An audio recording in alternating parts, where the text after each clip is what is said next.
Eu tenho vivido alguns desafios na minha vida depois de 32 anos que caminho com o Senhor.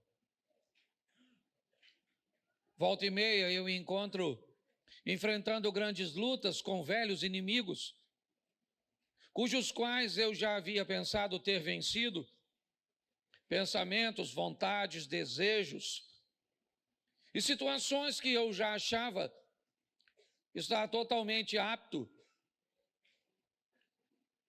a enfrentá-las, e elas têm retornado com forças descomunais, com pressões muito grandes. Não apenas sobre mim, sobre minha casa, sobre meu casamento, sobre meus filhos, sobre a igreja que eu pastoreio, sobre amigos. O mundo espiritual, ele é muito mais real do que possamos imaginar. Eu quero começar com uma pergunta. Como vamos andar com Deus? Como é que nós vamos tornar isso possível? Como é que isso vai acontecer? As diferenças que nos separam são tão grandes que, se olharmos humanamente, isso será impossível. Escolhemos nossos relacionamentos por afinidades. Gostamos de relacionarmos com pessoas que gostam das mesmas coisas que nós, que gostam de cumprir tarefas parecidas. Mesmo que não seja a mesma coisa, mas é legal se eu gosto de esporte. Talvez alguém não gosta do mesmo esporte que eu, mas ao gostar de esportes, isso pode nos aproximar. Se gostamos de sair, isso pode nos aproximar. Se temos algumas afinidades, certamente isso pode nos tornar próximos e facilitar muito nossa convivência. Porém, quando o assunto é Deus, como é que nós vamos andar com Deus, se não há tanta afinidade assim entre nós e Ele? Esse relacionamento tende a ser, às vezes, duro, se tentarmos nos aprofundar nele. Ou então, ele pode ser bem superficial, se não atentarmos para as mudanças que precisam acontecer para que isso funcione. Vou te apresentar alguns textos que eu acho que vale a pena nós refletirmos. O primeiro dele é escrito pelo profeta Isaías, capítulo 55, verso 8. Põe na tela, por favor. Isaías 55, 8 nos diz: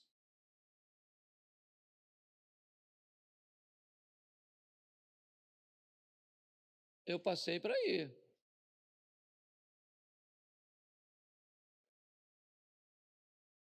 Só diz que não dá para colocar que eu leio. Porque os meus pensamentos não são os vossos pensamentos, nem os vossos caminhos, os meus caminhos, diz o Senhor. Preste atenção, porque nós vamos aprender algumas coisas importantíssimas. Como é que eu vou andar com Deus e vou estabelecer com Deus um relacionamento sadio, se o que Deus pensa é diferente de mim? Se a forma dele pensar é diferente da minha forma? Se por onde ele deseja ir, o que ele deseja trilhar, não é o que eu quero? Como é que este relacionamento vai progredir? Ele vai crescer, porque a Bíblia diz assim: conhecei e prossegui e conhecer. Nós vamos viver de glória em glória, de fé em fé, onde a proposta é uma ascensão, um crescimento. Como é que vamos desenvolver um relacionamento sério, profundo, com alguém que pensa e que deseja fazer, deseja realizar coisas? Seus caminhos são diferentes do nosso. Talvez isso já nos deu um pouquinho, né, a visão de que não vai ser fácil andar com Deus. Por mais que você o ame, ele pensa diferente de você. Por mais que você o ame, ele quer que você faça coisas que você não quer fazer. Então isso vai prejudicar um pouco, criar um relacionamento meio truncado. Alguma coisa que vai precisar de um aperfeiçoamento, que haverá alguns choques, que não será fácil, que não basta derramar o meu coração na presença de Deus, porque quando eu saio do ambiente da oração, as tentações, as provocações, as adversidades, elas vão me pressionar. Então eu não vou conseguir ter um relacionamento sério com Deus pautado em amor. Amor não é suficiente para sustentar um relacionamento como esse. Eu vou precisar mais do que simplesmente amar. Eu vou precisar reunir minhas forças para entender como esse processo funciona e agir sobre ele, porque eu penso diferente dele e o caminho dele é diferente do meu.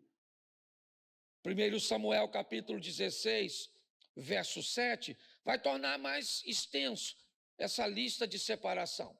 Porém, o Senhor disse a Samuel, o profeta do Senhor: escute aqui, esse cara está velho nessa ocasião, mas deixa eu te explicar, ele ouve a Deus desde garotinho, ele não é um iniciante na caminhada profética. Ele estudou muito tempo ao lado de um profeta muito experiente, chamado Eli. Ele foi treinado.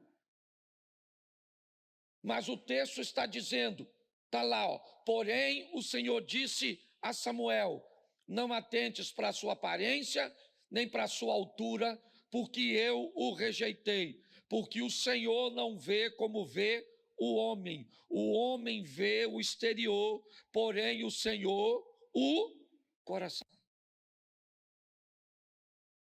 Olha só, se o pensamento dele é diferente do meu, o caminho dele é diferente do meu, agora a ótica dele, a maneira que ele enxerga as coisas é diferente de mim. Eu sou capaz de olhar a aparência, de acreditar que uma pessoa, pelo relógio que carrega no pulso, pelo colar que carrega no pescoço, pelo carro que colocou no estacionamento, pela marca da roupa ou da bolsa que carrega, os homens são capazes de avaliar as pessoas por isso. Deus diz: eu não vejo como vocês veem. Então, como é que nós vamos caminhar para um relacionamento que vá além do culto, que vá além dessas 2 horas, né, por dia, ou 4 horas por semana, com Deus? Como é que eu vou fazer isso? Como é que eu vou caminhar para algo mais profundo? Tirar essa água do tornozelo e subir um pouco mais, certo? Trazendo profundidade neste relacionamento. Pode ter certeza que isso não será fácil. Está esperando um ambiente fácil para começar a orar? Não vai rolar. Está esperando um ambiente favorável para ler a Bíblia? Não vai aparecer. Você está esperando um momento propício que você queira jejuar? Não vai aparecer. Se você está esperando um ambiente propício e agradável para você fazer as coisas que vão te aproximar de Deus, prepare-se para se manter distante. Porque as coisas que precisamos fazer para estar mais próximos dele, nós não estamos desejosos de fazer. Mas pastor, então está certo. Como é que nós vamos andar juntos então? O senhor já nos disse em 2 versículos que não há afinidade entre nós. Mas ainda assim, eu quero andar com ele, ele quer andar comigo, e eu estou interessado nisso. Então eu vou te dar mais 2 versículos. O primeiro, Ezequiel 33, 11. Põe aí. Diz-lhes: tão certo como eu vivo, diz o Senhor Deus, não tenho prazer na morte do perverso, mas em que o perverso se converta do seu caminho e viva. Convertei-vos dos vossos maus caminhos, porque haveis de morrer, ó casa de Israel. Preste atenção. Conversão. Se eu quero andar com Deus, eu vou precisar me converter. Eu vou precisar sofrer uma mudança. Convertei-vos dos seus maus caminhos. Não podia ser uma vez só? Para que duas? Para que inúmeras informações sobre isso? Não bastaria uma? Não. O processo, às vezes, é muito lento. Algumas pessoas podem estar mais atoladas, mais aprofundadas, num ambiente hostil, perverso, desafiador do que outras, traumatizadas, presas a consequências de seu passado. Eu não sei, mas você já deve ter ouvido a história de uma mulher que procura um médico dizendo que tem uma dor no corpo todo. Ela diz: toda parte do meu corpo dói, doutor. Ele disse: eu nunca vi uma doença como essa. Ele diz: todo lugar dói. Ela falou: dói tudo. Aí ele falou: então me mostra. Aí ela foi: dói aqui, dói aqui, dói aqui, dói aqui, dói aqui, dói aqui. E aí ele disse: eu já sei qual é o seu problema. Dedo quebrado. Seu dedo está quebrado. E aí, onde você encosta com o dedo, vai doer, querido. Muitas vezes, nós nos deparamos com dificuldades,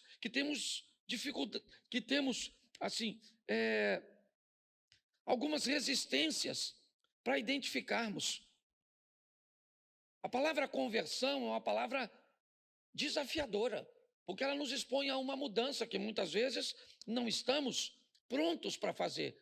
Mas e aí? A outra parte é que vai se converter? Só tem duas partes para que esse relacionamento se consolide. Uma sou eu, a outra é Deus. A palavra para que ele se consolide é conversão. Então, se eu não me converto, quem tem que se converter é Deus para se relacionar comigo? Então não vai ser fácil, não. Não pense que a maioria das pessoas que vivem uma vida sem vergonha, uma vida dupla, querem viver porque não querem, não. Elas querem viver uma vida de santidade, uma vida digna, uma vida decente. Sai de um culto desejosos de que durante essa semana seja uma semana de vitória, que ela não entre num site de pornografia, que ela não entre num ambiente de fofoca. Mas como ela vai fazer isso? Sozinha, ela não vai. As forças de oposição são muito maiores do que a dela. Para que ela consiga êxito nesse ambiente, ela vai precisar de uma companhia, ela vai precisar de um fortalecimento.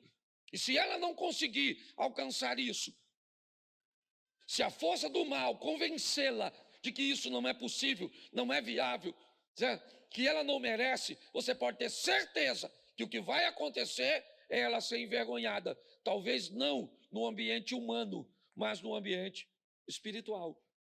A conversão é algo que precisa fazer parte da nossa vida para que consigamos este relacionamento próximo, crescente e firme. E para isso, Ezequiel 36, 26, ele nos diz algo: dar-vos-ei coração, porei dentro de vós o espírito, tirarei de vós o coração e vos darei um coração. Preste atenção. Olha só. Aí eu estou pronto a querer me converter? Então tá bom. Então eu vou receber uma coisa, e não mais fora, mas agora dentro. Preste atenção, esse é um texto do Velho Testamento. Certo? Essa história de um espírito que vem para dentro é uma coisa bem do Novo Testamento. Então preste atenção. Nós precisamos, para ter êxito, permitir que Deus entre. Eu não posso mais caminhar com Deus, simplesmente. Eu tenho que caminhar em Deus. Se eu quero vencer, não dá mais para um Deus que ande comigo. Eu preciso de um Deus que ande em mim.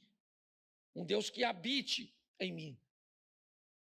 Certo? Que mora. Ah, pastor, mas o Novo Testamento já diz que Deus não habita em templo feito por mãos humanas. Ele pode até não habitar, mas frequenta. Então não vem com essa história, não. Certo?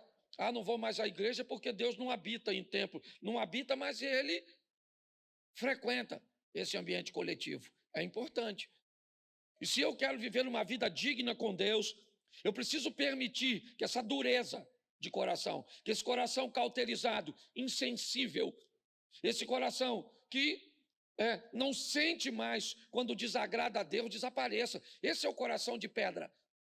O Espírito de Deus, ele vai trazer sobre nós um coração de carne, sensível, sabe? Uma percepção clara de quando algo, sabe? Algo que você faz, não interessa o quão pequeno ele seja. Se ele for ofender o Espírito Santo, ele te causa sensibilidade. Não interessa o que é.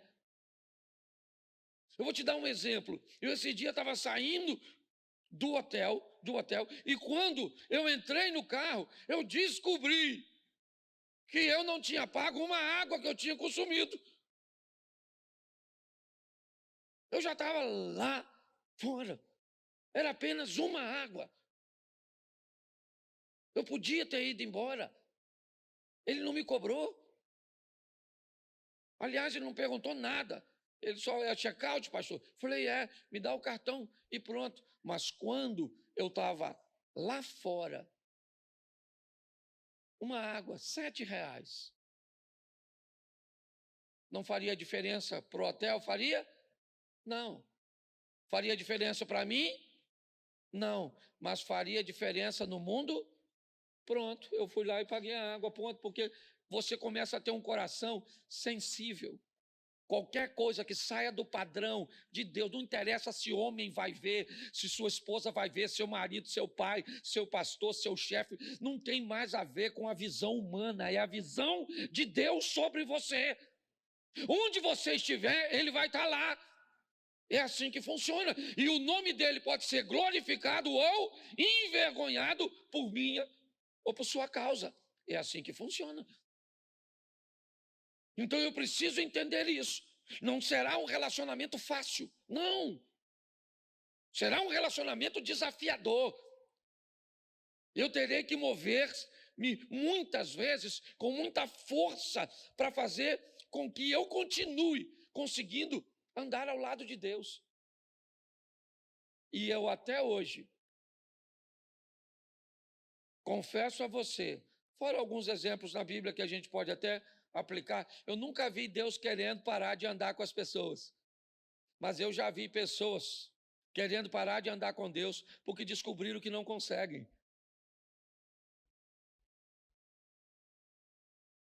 Ah, pastor, eu não consigo. Então, eu prefiro ter um coração de pedra. Porque com um coração de pedra eu nem sou capaz de sentir o que eu estou fazendo. Então, como é que eu posso viabilizar isso? Coloque na tela, por favor, Tiago 1,12. Vou mais rapidinho, que eu até passei. Se me dá mais 6 minutinhos e eu termino. Tiago 1,12. Bota aí. Bem-aventurado o homem que suporta com perseverança a provação, porque depois de ter sido aprovado, receberá a coroa da... Você tem uma outra tradução para botar para mim, irmão? Ela está muito fora. Tem ou não? Se não tem, eu leio a minha, para ganhar tempo. Bem-aventurado o homem que suporta a tentação, porque quando for provado, repita comigo, suporta a tentação. Isso. Porque quando for provado, porque quando for, suporta o quê? Porque quando for, então tentação é diferente de provação. Bem-aventurado o homem que quando for tentado, né, que suporta a tentar, porque quando ele for, receberá a coroa, ao qual o Senhor tem prometido para os que o amam. Agora, verso 13: ninguém sendo tentado, diga, de Deus sou, porque Deus não pode ser tentado pelo mal e a ninguém, mas cada um é tentado quando atraído e engodado por sua própria concupiscência. Depois, havendo a concupiscência concebido, dá luz ao pecado, e o pecado, sendo consumado, gera a morte. Preste atenção. Você quer se dar bem nesse relacionamento entre você e Deus? Pare de olhar a vida dos outros e concentre-se na sua. Todas as vezes que você só consegue olhar a vida do outro, eu te digo perto de quem você está, de Satanás. Ele é o acusador. Na presença de Deus, eu e você não temos a mínima condição de olhar para a vida dos outros. Todas as vezes que você vê na Bíblia alguém se encontrando com Deus, ele diz: ai de mim que eu vou morrer, eu vou morrer, eu estou perecendo. Por quê? Porque na presença de Deus não dá para olhar para o outro. Fica você e ele, acabou a vida do outro. Porque na presença do santo, acabou. No eterno não dá para olhar para a esposa, para o marido, para o vizinho, para o pastor, para o filho, para a sogra. Não dá. Na presença de Deus não sobra ninguém. É só você e ele. É assim que funciona. Então, se eu quero fazer isso dar certo, eu tenho que ter um autoconhecimento. Entender que a tentação precede a provação. Todo homem vai ser tentado quando ele for atraído e engodado por sua própria concupiscência. Seus desejos materiais envoltos em sensualidade ou não. A concupiscência é bem abrangente. Mas o que a Bíblia está dizendo é mais ou menos assim. Você vai ser, no campo da sexualidade, tentado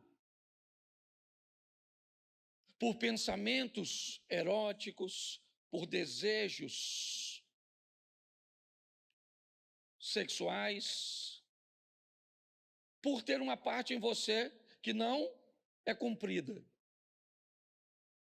O nome disso é provação. Ou é tentação, perdão. Mas a hora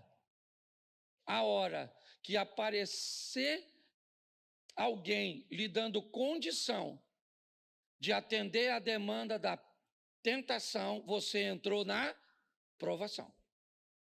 É assim que funciona.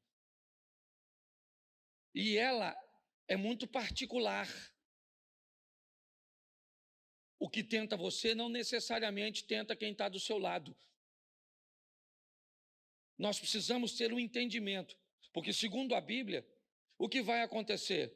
O Satanás vai nos atrair com engodo. O que é um engodo? Engodo é uma quantidade de alimento que eu gosto, que eu almejo, mas que não pode ser suficiente para atender a minha demanda. É aquilo que caçadores, pescadores utilizam como um artifício para manter a presa perto do ambiente de captura. É assim que funciona. Então, segundo a Bíblia, eu preciso entender este processo que quem vai usar contra mim? Satanás.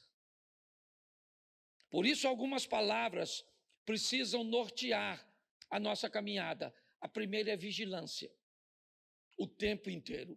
Seja prudente como as serpentes. Ninguém é capaz de pegar uma serpente distraída. Não há essa possibilidade. E olha que ela não enxerga. Todas as serpentes são cegas. Todas são cegas. Não existe cobra que enxerga. Não é assim que funciona. Mas a Bíblia está dizendo que um animal cego não pode ser pego desprevenido. Sua sensibilidade, a captura que ela retira, certo, do ar com sua língua, colocando, ok, na sua boca, com aparelhos altamente sofisticados, para identificar o que está do lado de fora. É importante. Se nós não vigiarmos, nós vamos cair. Pode ter certeza, é só uma questão de tempo. Talvez não seja nenhuma queda tão grande para te humilhar, mas pode roubar sua vitória, pode impedir seu crescimento, pode atrasar seu percurso. Está assim de gente que era para estar lá na frente. Você olha para a vida dela, nunca teve uma queda radical de humilhação, algo terrível, mas já era para estar muito longe e não conseguiu, porque vive sofrendo de pequenas quedas, de atrasos. É assim que funciona. A segunda palavra que nós temos que levar conosco é tolerância. Essa é uma das piores. Tolerância, cuidado com ela. Ela te impede de manter a distância segura de um ambiente ruim. Você começa a tolerar um palavrão. Você começa a tolerar determinados tipos de conversa, determinados tipos de ambiente. Isso começa a te aproximar de lugares e de coisas, de situações cujas quais você deveria estar distante. Mas o inimigo usou de uma forma sorrateira, fazendo com que você conseguisse tolerar. Você tolera aquele tipo de coisa, aquele tipo de música, aquele tipo, sabe? Você começa a se tornar bem tolerante. Por quê? Porque a próxima palavra é aprovação. Você não quer se tornar intolerante em algumas coisas, porque você começa a negociar. Esse é o problema. São essas coisas pequenininhas que a Bíblia chama de raposinhas.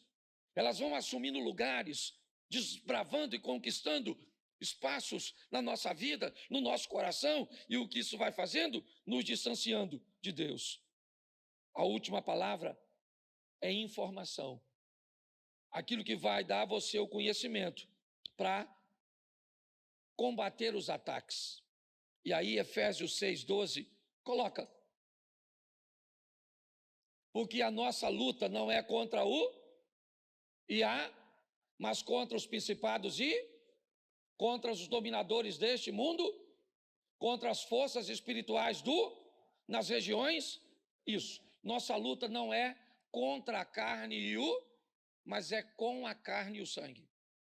Não é contra, mas é com. É com ela que eu batalho, meu corpo físico. Na maioria das vezes, meu problema é com carne e com sangue, com gente, com pessoas. Ele está dizendo que a nossa luta, nós precisamos enxergar. Não é contra a carne e o sangue, é contra os principados, potestades. É num ambiente invisível. Pô, pastor, aí o senhor está de brincadeira. Se é invisível, como é que eu vou lutar num ambiente invisível? Por isso eu estou dizendo. Não vai dar sem Deus. Não vai dar com Deus de forma superficial. Não vai rolar. Não vai. Você não vai conseguir alcançar a santidade. Você não vai conseguir progredir em seu relacionamento com Deus com uma visão humana. Não vai. Não adianta. Ele vai dar aqui as armas. E aí, diz assim, né? Nós vamos precisar de um revestimento. E de que é que eu preciso? Repita comigo. Couraça da justiça. Isso. Mas a gente gosta de falar da couraça da justiça. Mas depois você lê, porque ela fala para nós cingirmos os lombos com a verdade. E depois colocar a justiça, a couraça, em cima da. Então não dá para ter justiça se embaixo da coroa da justiça tem mentira. Não há. Você bota a couraça da justiça em cima de um lombo cingido por mentira. Então ele disse: cinja seu lombo com a verdade, e em cima da verdade coloque a couraça da justiça. Está lá. Os pés devem ser preparados com o evangelho da paz. Isso, paz. O que eu falo traz paz? Sim ou não? Muitas vezes eu estou perto de pessoas que contam histórias soltas. E a minha mente já capta, porque a Bíblia diz que a palavra de Deus é apta para discernir as intenções do coração das pessoas. Se você conhece a palavra, ela começa a desvendar. Às vezes eu estou caminhando com alguém e alguém conta uma historinha para falar que um outro fulano fez algo. Sabe aquele falar sem falar? Sabe como é que é? Aquele veneno numa dosezinha que às vezes nem parece. O que eu vejo é que muitas vezes eu não estou julgando ninguém, não. O meu desafio é esse. É entender que se eu quero lutar no mundo espiritual, o evangelho que eu carrego é um evangelho de paz, de verdade, e não de contenda, de intriga. Não interessa. Se eu não posso resolver, então cala a boca. Porque pior, a gente ainda dissemina os outros a falarem mal, a pensarem mal, a uma série de coisas. E é assim que funciona.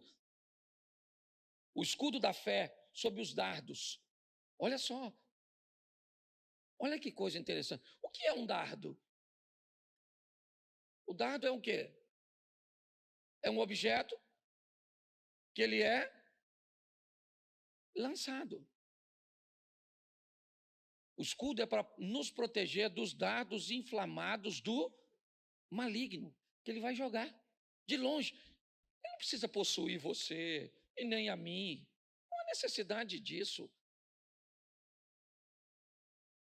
Basta lançar alguma coisa sobre nós que faça com que façamos a vontade dele. Precisamos desse escudo. Na nossa cabeça está o capacete da isso. Uma coisa deve estar na nossa cabeça para sempre. O que que é? A salvação. Salvação de quem? De todo mundo.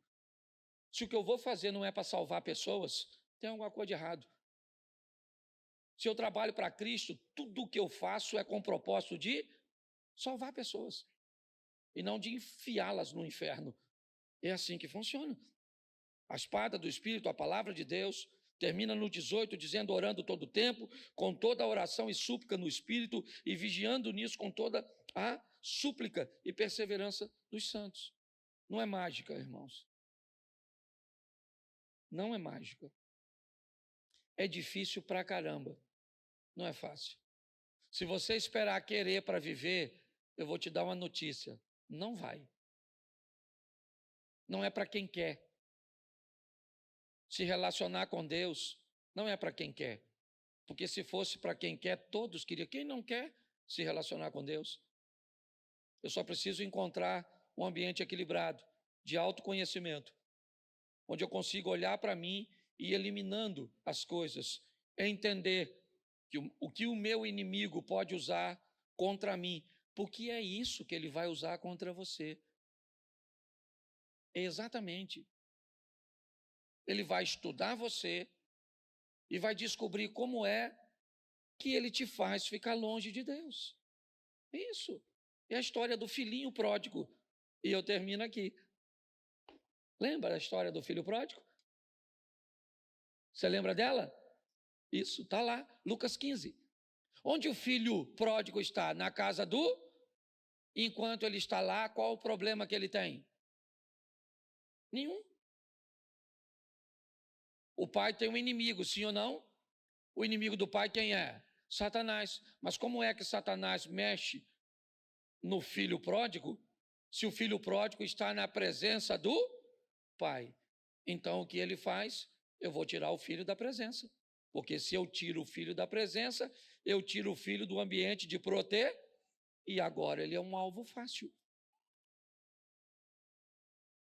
Então, eu vou falar para vocês, não é fácil para você, nem para o pastor, talvez seja para os outros, para mim não é. A briga é feia. Eu não estou afim de orar, eu não estou afim de ler a Bíblia, eu vou ler, dá sono, dá preguiça, ou as letrinhas embaralha. Você está afim de jejuar, dá uma fome desgraçada. Mas eu vou falar uma coisa para você. Nós vamos vencer. Certo? Pelo menos eu estou afim desse negócio aí. Eu vou vencendo, tem hora que eu dou uma voltinha assim, ó. Aí eu dou mais uma aceleradinha e vou. E estou há 32 anos. Lutando para ir. E já vi gente cair para caramba. Eu já tive umas escorregadinhas assim.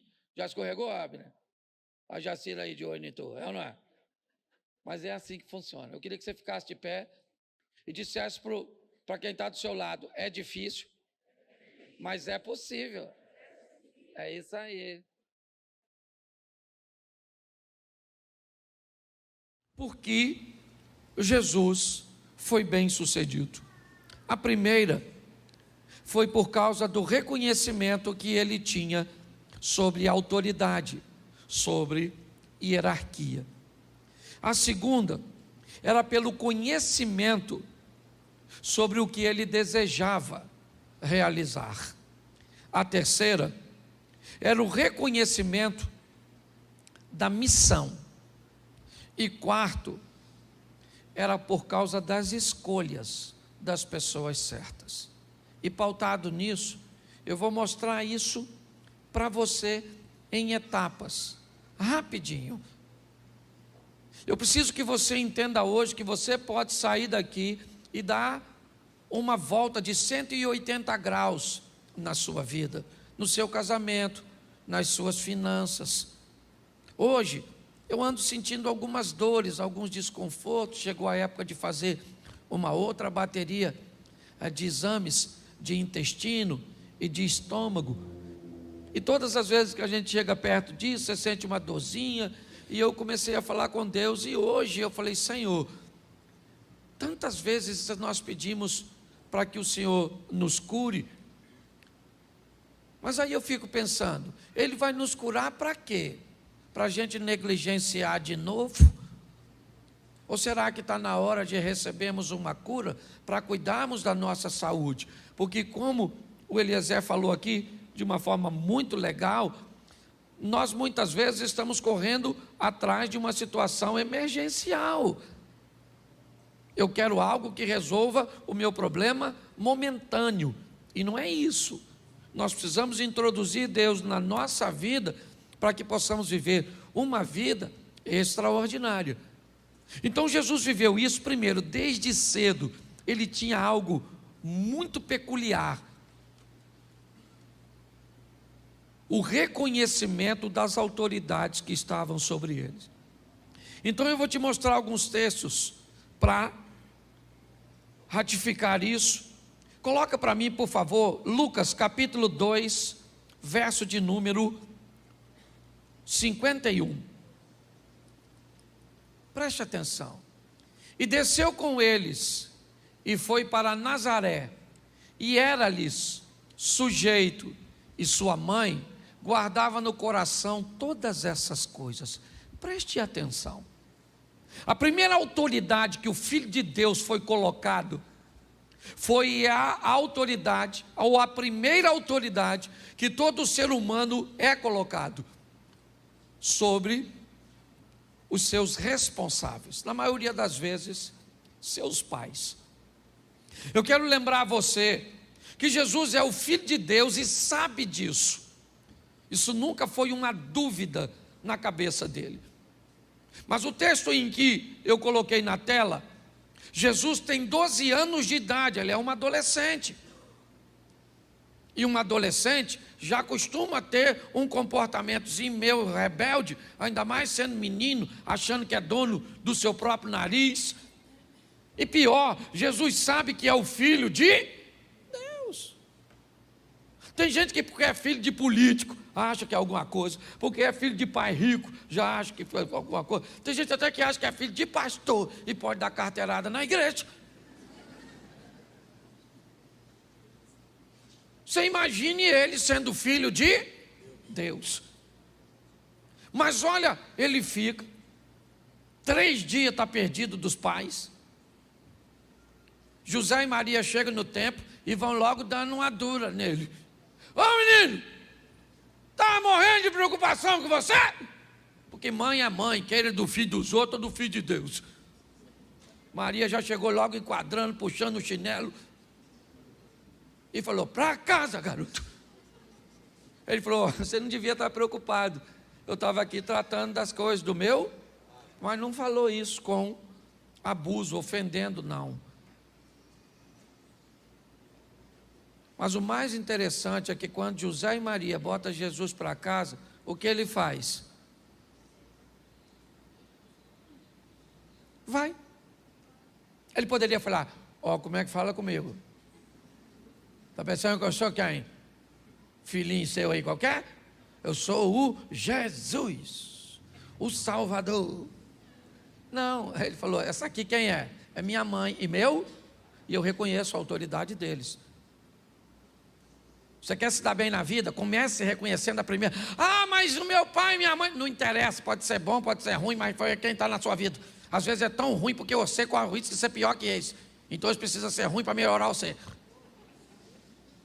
Que tem uns pais que são ruins para melhorar os filhos. Porque olha que coisa louca. Tem filho que é filho de gente boa e fica ruim. Tem filho que é filho de gente ruim. Parece que trocaram de pai. Então aprenda uma coisa. Aprenda a reconhecer a autoridade dos seus pais. Ou de quem te criou. Não interessa onde você foi criado.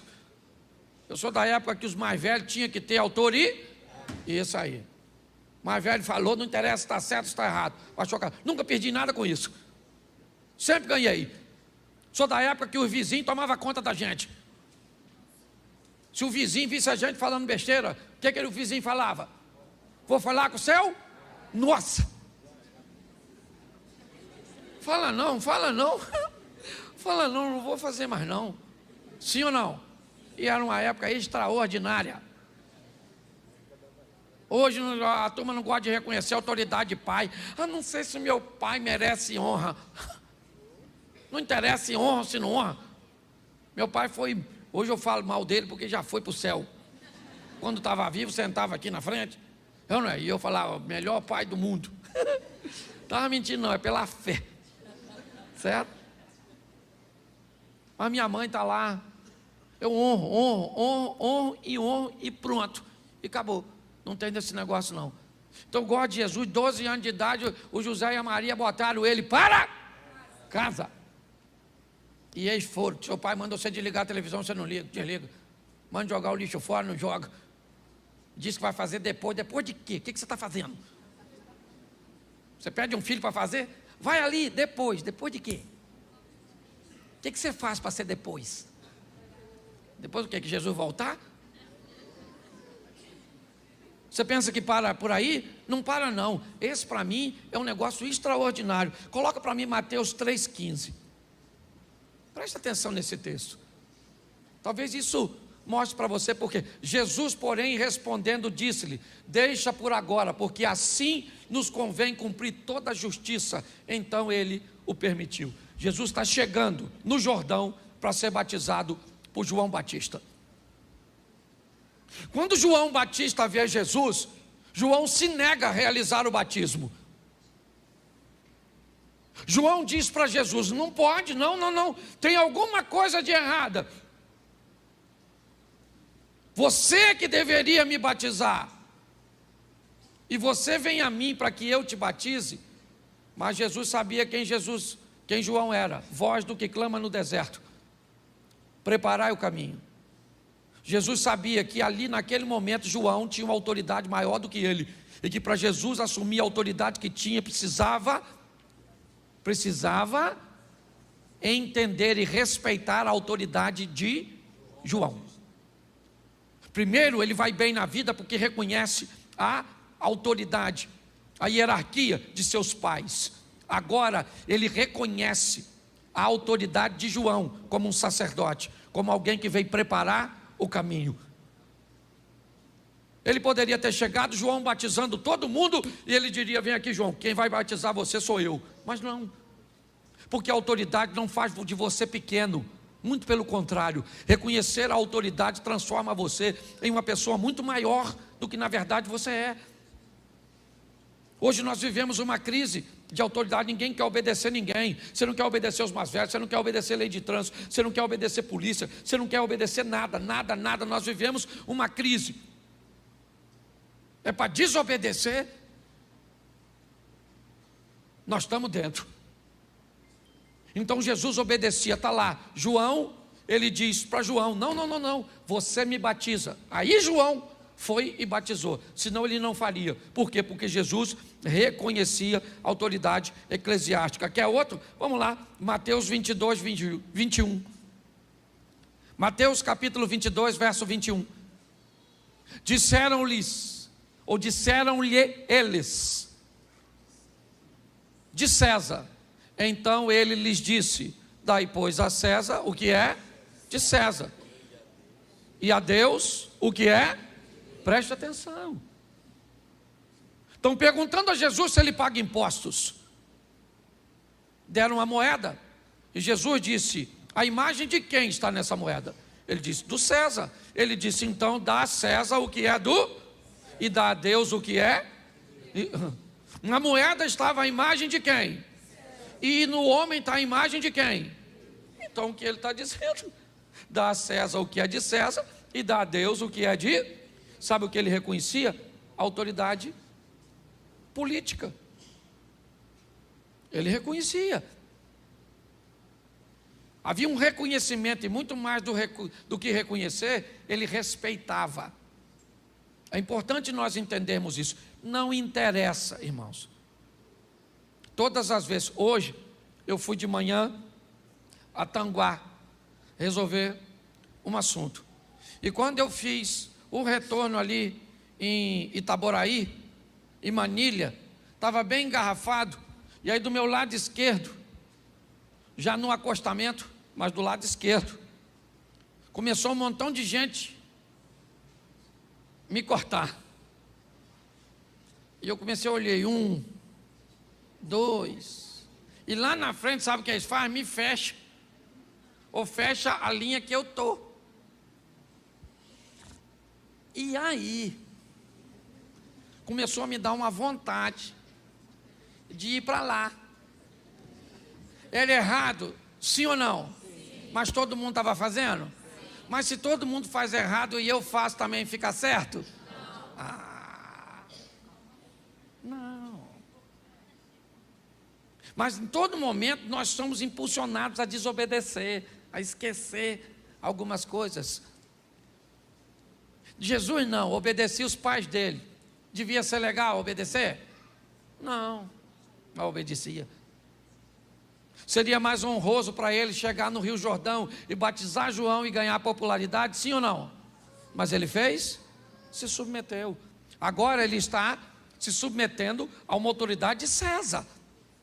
César não era uma pessoa, o nome não é César, ok? César era um cargo, que isso fique bem claro. Aqui provavelmente Augusto ocupava o cargo de César, o imperador. O que Jesus está mostrando é que apesar de ser a maior autoridade, ele era capaz de reconhecer a autoridade das pessoas, e era isso que fazia dele grande. É importante nós entendermos, o sucesso de Jesus vem de entender o que é uma hierarquia. Hoje talvez você não consiga entender a hierarquia do seu gerente, de alguém que está sobre você, porque tem gente que tem dificuldade de lidar com o relacionamento vertical. Basta ter alguém acima de você que você não se submete, e basta ter alguém abaixo de você que você pisa. Nós temos que aprender a lidar com isso. Esteja abaixo, esteja no nível horizontal ou acima, eu tenho que aprender a lidar com pessoas. É a hierarquia da vida. Às vezes eu coloquei aqui no evento, no último evento que teve, pais e filhos. Quem estava dirigindo era o Osias. O evento não era meu, era do Osias. Era ele que estava dirigindo. E aí eu perguntei a ele ali, quanto tempo eu tenho para pregar? Ele falou, você é o pastor, você prega o tempo que você achar. Eu falei, hoje eu não sou o pastor, hoje aqui você é uma autoridade sobre mim. Ué, funciona desse jeito. A gente estava na marcha para Jesus. Eu queria que o pastor Silas fizesse uma coisa. Fui falar com o pastor Silas, ele falou comigo: Cláudio, mas eu sei que tem que fazer. Eu falei: o chefe hoje sou eu ou é o senhor? Ele falou: não, o chefe é você. Eu falei: então faz. Ele fez a mesma coisa que você, sorriu e fez. Você consegue entender? Entende? Quando você reconhece, acabou, querido. O mundo conspira a seu favor. Pare de querer desonrar. Aprenda. Todas as vezes que alguém é mau, todas as vezes que alguém faz errado, e faz com que você faça errado também, ele é seu discipulador. Quando alguém te fere, quando alguém te magoa, quando alguém é mal com você e faz você se tornar mal, essa pessoa não é seu inimigo, ela é seu mestre. Ela doutrinou você. Ela é tão má que conseguiu fazer com que você ficasse mal. Ela é tão desobediente que conseguiu fazer você desobedecer. Aprenda. Sabe por quê? Porque preste atenção nesse texto agora. Mateus 26, 39. Olha só, começou no pai, foi para a autoridade eclesiástica do João, foi para o governador, para o político, e indo um pouco adiante, prostrou-se sobre o seu rosto, orando e dizendo: meu pai, se é possível, passa de mim este cálice, todavia não seja como eu, mas como tu. Agora ele está sendo fiel à hierarquia de Deus. Note que antes de dizer que é fiel a Deus, ele foi fiel aos seus, foi fiel ao sacerdócio, foi fiel ao sistema. Eu não pago imposto porque não usam mal meu imposto. Está furado. Está furado, querido, está furado. Se você desobedece à lei dos homens para dizer que, se obedecê-las, Deus não é suficientemente poderoso para te fazer prosperar ou para te fazer vencer, troca de religião. A verdade é essa. Cuidado com esse subterfúgio que muitas vezes uma situação corrupta como a nossa tenta nos impulsionar, porque é isso que eu estou dizendo. É isso que está dizendo. Já que os corruptos usam mal o nosso dinheiro, então nós também nos tornamos corruptos. Pare para pensar. Isso é mais sério do que a gente possa imaginar. Então Jesus fazia o que fazia e teve sucesso porque reconhecia as autoridades. Primeiro de seus pais, depois de João Batista, depois de César e depois de Deus. É como se você vencesse um gigante hoje e saísse correndo de um anão amanhã. Porque ele está Isso, vamos para o terceiro aqui. Ô Jesus, tem misericórdia. Fiquei nervoso. Começo a falar de mim mesmo. Mateus 27. Versículo 3 ao 5. O terceiro homem. Mateus 27. Do 3 ao 5. Então Judas, o que o traíra, vendo que fora, trouxe as 30 moedas aos príncipes dos sacerdotes e verso 4, dizendo: pequei, traindo o sangue. Eles, porém, disseram: que nos importa? Isso é verso 5. E ele, atirando para o templo as moedas de prata, retirou-se e foi. Mais outro suicida. Agora o Judas. Era um homem de Deus, sim ou não? Sim ou não? Claro. Qualidades do Judas. Ele tinha proximidade. Ele era próximo e confiável. Por que ele era confiável? Porque ele era o tesoureiro dos discípulos. a bolsa ficava com ele. Os recursos. Lembra quando aquela mulher derrama o perfume puro? Quem questiona é Judas, dizendo: olha, se fosse vendido, isso poderia ser empregado no auxílio aos pobres. E aí eu não sei se é João, não sei quem fala, que ainda diz: mas ele fazia isso não é porque estava pensando nos pobres, é porque apanhava o dinheiro da bolsa. Se ele merecia ou não a confiança, não é o que eu quero dizer. Eu só quero dizer que ele tinha proximidade. Jesus deixava ele sentar mais próximo. Jesus dava a ele, olha só, ele era um homem de Deus com proximidade e com confiança. O que fez Judas então se perder? Confusão, obscuridade. Judas não entendeu as informações. Não. Ele não entendia direito. A maioria do povo achava que o Messias seria um revolucionário, alguém que viria para impulsionar o povo a vencer através da espada, da guerra, a sair do domínio de Roma. Preste atenção. O que fez com que Judas caminhasse para um nível emocional tão ruim, capaz a ponto de enforcar-se, foi o que fez por causa da confusão. Informações. Já ouviu a palavra? Cada dia aparece uma palavra nova nesse vocabulário tão vasto, certo? A da língua portuguesa. Já ouviu falar em infodemia? Infodemia é uma palavra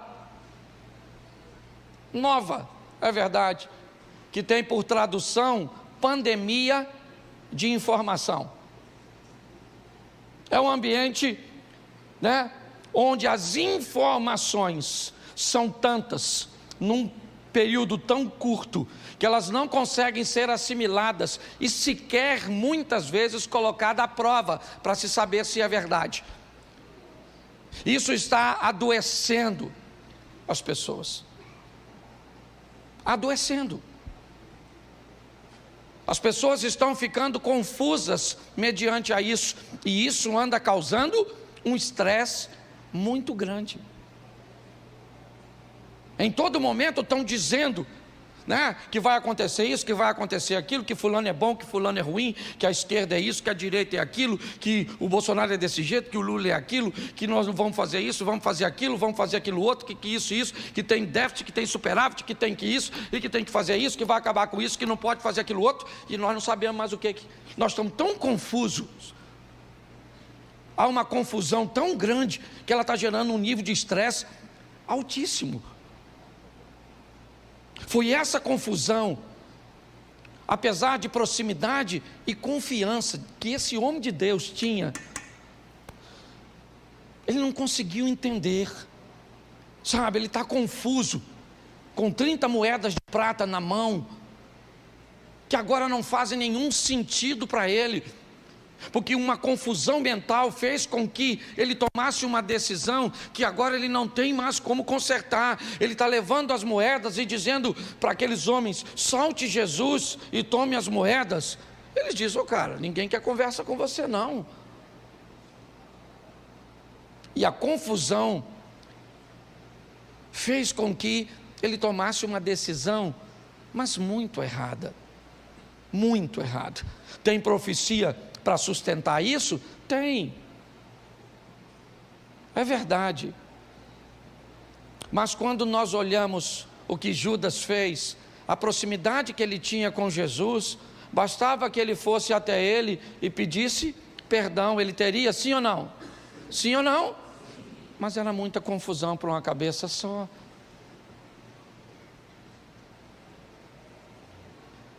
O estresse das confusões é tão grande, mas tão grande. Eu vou falar uma coisa para vocês. Hoje, a grande maioria das ocorrências policiais colocam policiais resolvendo os problemas sociais e não criminais. Grande parte hoje da polícia, certo? É enviada para a ocorrência de violência doméstica, de briga entre vizinhos, de perturbação, certo? Com som alto e tantas outras coisas. Se esses indivíduos, se esses policiais não estivessem atendendo a essas confusões sociais, eles poderiam estar inibindo os problemas criminais. A verdade é essa. Nós estamos num ambiente de confusão e a confusão está causando estresse. Estresse é comprovado. Você assiste esses programas televisivos, essas notícias só ruim, não tem jeito, depois você fica para baixo. Está jogando as pessoas para baixo, essas coisas da internet. E eu falei, a máquina é inteligente, ela descobre o que você quer e te entrega exatamente o que você quer, para manter você aprisionado a ela. Confusão.